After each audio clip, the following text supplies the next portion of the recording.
السلام علیکم دوستو، علی وائس چینل میں خوش آمدید۔ حضرت محمد صلی اللہ علیہ وآلہ وسلم کا ارشاد پاک ہے کہ ماہ رجب اللہ کے نزدیک بہت زیادہ بزرگی کا حامل ہے۔ کوئی بھی مہینہ حرمت اور بزرگی میں اس کے برابر نہیں ہے، اور یہ وہ مہینہ ہے کہ اس مہینے میں اللہ نے جنگ کرنے سے منع کیا ہے۔ آپ صلی اللہ علیہ وآلہ وسلم نے یہ بھی فرمایا کہ رجب اللہ کا مہینہ ہے، شعبان میرا مہینہ ہے، اور رمضان میری امت کا مہینہ ہے۔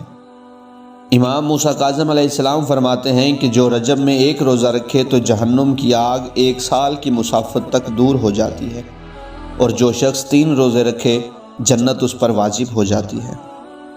اور آپ علیہ السلام نے فرمایا کہ جنت میں ایک نہر ہے جس کا نام رجب ہے، اس کا پانی دودھ سے زیادہ سفید اور شہد سے زیادہ شیریں ہے۔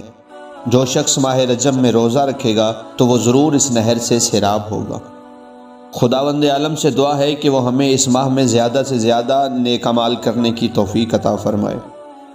اگر آپ کو ہماری ویڈیو پسند آئے تو ویڈیو کو لائک کریں اور چینل کو سبسکرائب کریں۔ ملتے ہیں اگلی ویڈیو میں۔ اللہ حافظ۔